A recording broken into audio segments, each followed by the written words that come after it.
The following is intended only for mature audiences.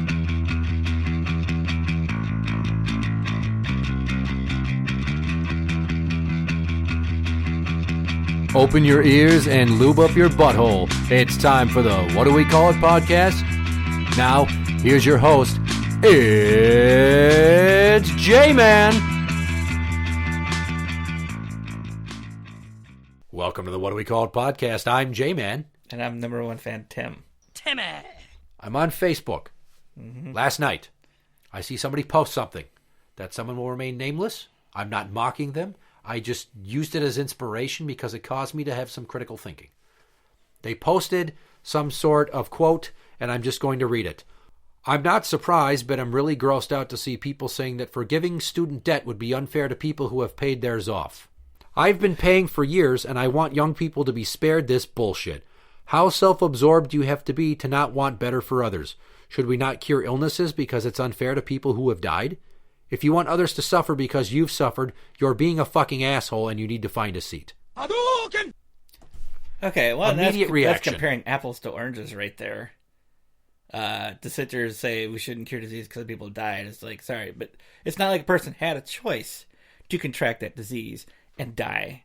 You took upon yourself to sign for these loans, take out that debt, and go to school to study whatever it is you're studying, and hopefully it pays off for you in the long run, and you can make good money with whatever you studied in school.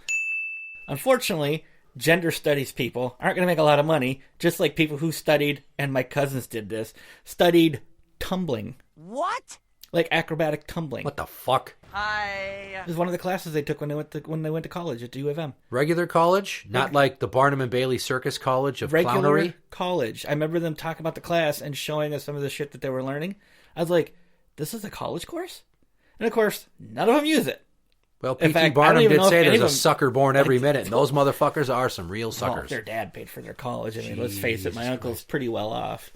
Anyway, but think if you want to go back to the canceling student debt thing, Yeah. I'm on the fence here. I'm torn because my wife has student debt. I don't want to pay for it anymore, but she took that money out, and it's our responsibility. So I believe that if you took that money out, sorry, that's something you should have thought about before you took that debt out.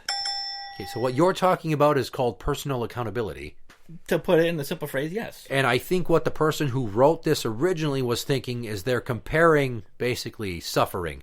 You don't want people to suffer, do you? But as you said, apples to oranges, one you elect to take on, the other just kind of happens to you. Plus the seriousness of either one. One is sickness then death. The other is you're fucking broke for a while. 10 years, I think, is the average student loan payoff time, isn't it? Something like that. So let me read you my response to this. I think people who have paid it off and suffered doing so feel marginalized. They slaved away to make that debt go away. No one just zeroed it out for the sake of kindness. I worked my way through college and paid 5 years out of pocket. It's possible. Maybe you won't be able to go to the school of your choice or get as good of an education, but that's the gamble you take when you leverage your future for your benefit now. Better now than later. And as someone who had never had student debt, even I think this is unfair in its own right. By forgiving student debt, you're bettering the current generation's future, but in all likelihood, saddling the next two with the fiscal consequences. They can say the balances will simply be wiped and go away, but anyone with their head screwed on straight will be understandably skeptical. The government fucks things like this all the time. Yeah. You think that the schools won't charge more money, thinking that they'll make up for the money that they lost out on when they educated your ass? Your kids will have to pay more to go to college, and they're not going to get the same quality education. Well, and I'm good with comparisons too. So I said, while we're at it, can I have my mortgage paid off since so many people lost their homes to foreclosure in the first decade of the century? I mean, why should I suffer just because they had a hard time? Is that an acceptable standard of comparison, or would that seem farcical? Very good. Very good. No responses, not trying to sell this person that she's wrong for feeling this way. Yeah, you can feel any way you want, but factually, she's incorrect. So anyways, it goes a little bit deeper here for me because I looked into some of these plans, and as far back as like 2019, Senator Elizabeth Warren had a plan where she would forgive up to $50,000 in student loan debt for 42 million Americans. and her plan would cancel up to $50,000 for individuals with a household income under $100,000. The plan would not take away debt for people with a household income above $250,000. Those in the middle would have loans canceled based on how much they make. The more you earn, the less would be forgiven. Okay, kind of makes sense. Kind of like our tax system. The more you make, the more you got to pay.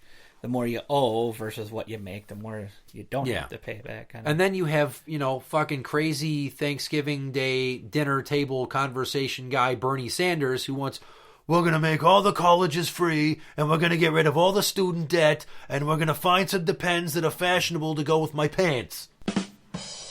In my head, that's how he sounds. So basically, here's my thoughts on both Warren's plan and also Sanders. All right? Their hearts are in the right place. Their heads are nowhere near where they need to fucking be. Yeah. All those countries they talk about that have the free college tuition and all that, what they never look at is what the median tax income is for that country.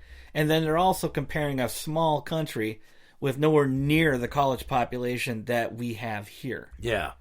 I mean, again, it's almost apples to oranges because the numbers play a game. If more people are doing it, the numbers are way fucking higher. And I think our schooling here is way more expensive than it is in, say, Denmark or Switzerland or Poland that have the free colleges. Their colleges are dirt cheap. You got to buy most of that equipment you need for the school on your own. They don't just provide it. Well, Bernie wants free public education for college, which means you're not going to get a very good education for free. Well, it's like going to public school now. I mean, right. Technically it's free. It comes out of the general pot from everybody's income tax, property tax, and all those taxes. But there's no average attendance tuition balance due from the parents. Yeah, it's not like, well, Tim, you have 4 kids going to school, so your share for the next, however long they're in school is going to be $118,000, and we're going to take that out at, for the next 18 years at this much per year, versus my neighbor who doesn't have any kids, they've already graduated and moved out, they don't have to pay anything. Right. I mean, it's a big, large collective pot, which I think it's a decent system the way they do it. Everyone just kind of pays a little bit, and it benefits the community as a whole. Yeah. I don't think student loan forgiveness does that. But here's the thing about this general concept, and I'm bringing it up now because obviously I saw that yesterday, but tomorrow is the inauguration. So, new presidency. He is left of center or center left, however you want to say that. He's more of a centrist than he is a lefty, obviously. He's not like AOC and Bernie Sanders that are like, yay, socialism, fucking free money for everybody, we should all be the same. But I'm just thinking, at some point, Biden's got to consider some of these ideas that came from these other people that either have run or wanted to run or are his constituents. And my thoughts on this are, so if you're going to help out people who make less, we're going to overtax high earners, who a great many of them gain the positions they have through hard work and paying dues. Not everybody, but I'm willing to bet that most of them were just handed these fucking awesome jobs. You can't tell me that nepotism is playing that big of a role like you think it is, with as ethnically diverse as all of this country is, and the diversity pushes in hiring for positions of administration. I mean, even the NFL has a rule in place that if there's a head coaching job, you have to interview at least X amount of people of color to level the playing field, so to speak, so that it's fair and it's not just a good old boys club full of white guys, right?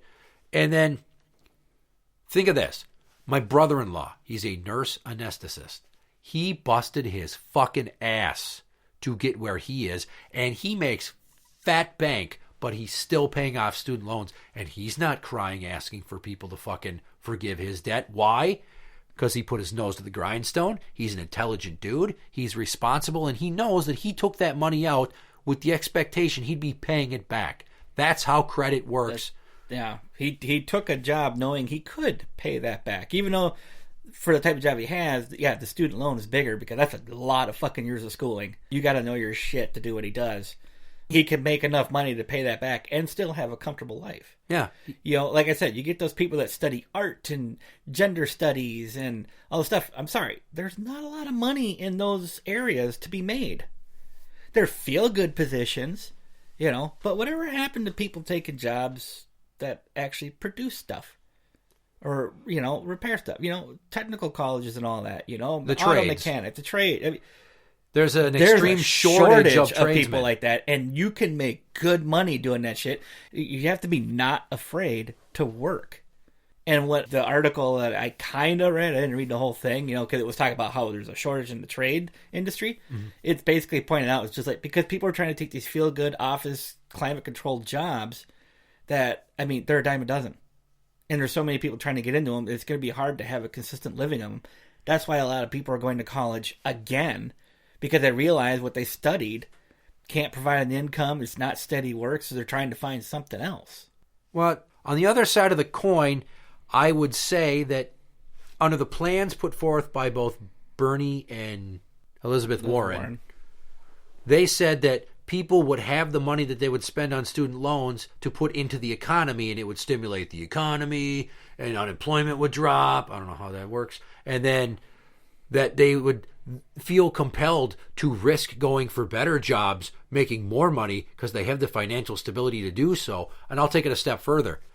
The average person these days will have up to 6 careers in their life. That so individual some jobs of them, or career fields, like... It could be multiple fields. Okay, because I was going to say, the field is, say, somebody's working in the restaurant industry. I'm not saying, each individual That's restaurant, not a career. but... That's a job. Let's just lay that out there right now for all those people sitting at home getting those COVID unemployment checks. You chose hourly wages over a more consistent job that would have been considered essential. Well, okay, like so a nurse. Like mine, would you consider my job a career job? Yes. Okay. So how about security like you do? Would that be a career job? No. You wouldn't consider it a career job? It's a job. It's not a career. People can make careers in security that do data analysis, and they're security consultants. But the point I'm making here is that if their student loans forgiven, they have more money to subsist off of, so that if they decide, I need to do something else with my life, they have the money to go back to school to get a different degree, to get a different job. But then it's do you take a loan again? Do you pay a little bit? Yeah, do you expect that to get forgiven because you made 2 bad choices? I don't know. I find the whole overall notion of forgiving student debt a bit entitled. And go figure that all the millennials are yeah, let's do this. These are the same fucking people that all demand Monday through Friday jobs with all their weekends off, better work-life balance. Yeah, that's fun, but let's be realistic. You got to pay your dues and cut your teeth to really be a high earner. Nobody's just going to give you a $70,000 a year job with no work experience, even if you have a master's degree. So all these people getting graduate degrees on the fly, I'm going to get my master's. I'm going to fucking go to college until I'm 28 and I have $150,000 in student loans. You fucking chose that. And I got a master's, so when I get out, I should get a job making $100,000 a year.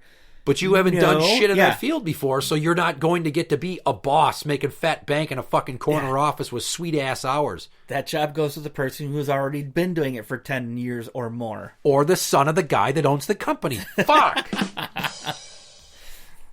And I get it. We want to take care of people. We want to even the playing field.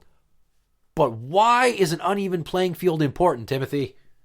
What does it inspire people to do? Inspires people to do more than they think they can do. Ding, it's called trying. It's called reaching for that next rung of the ladder. Great risk comes great reward. Yeah. So these same people that are crying about student debt are the same people that run up credit cards and then they declare bankruptcy and then they think they just pay the $1,500 to fucking get out of it to pay off some of the loan, but then their credit's shit for years. I like to call those people the beast. Because that's what my ex she's did. done. She did that twice. And it's ridiculous, and we need to encourage people to live within their fucking means, not expect a windfall of charity in the form of government bailouts. No, I don't want any bailouts. I don't even really want the stimulus checks because I haven't suffered from this. I've had my job the whole time. Have you made every mortgage payment on time during the pandemic? Yep.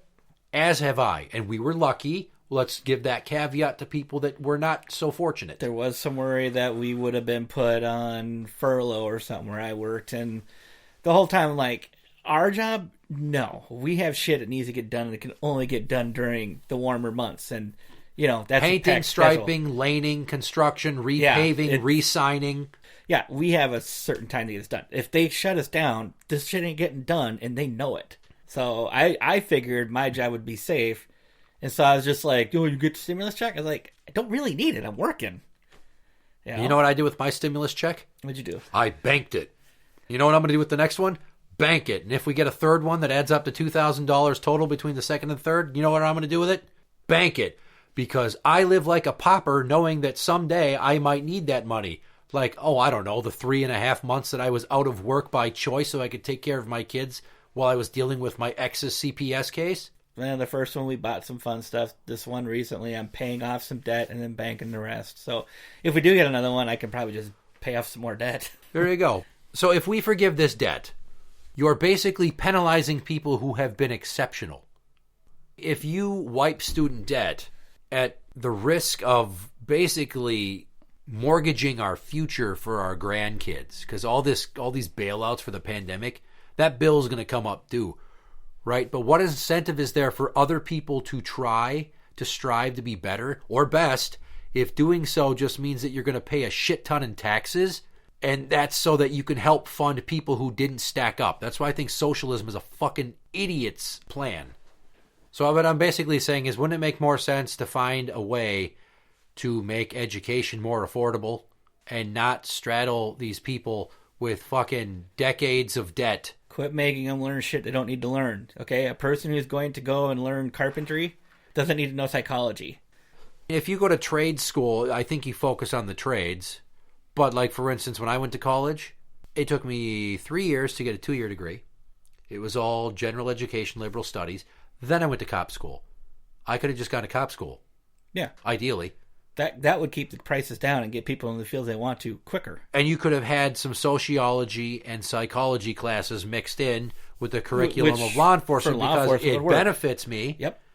It does. You need to know that. Unlike the speech class I had to take, or the rock and roll history elective I took, or meteorology, or geology, or astronomy. You took classes. geology? Yes, I did. I took 3 fucking science classes because that's what it took to get the credits to get the fucking degree that is the precursor for the 4-year degree. Yeah, if you want to make college cheaper, just let them learn what they need to learn to do their specific job.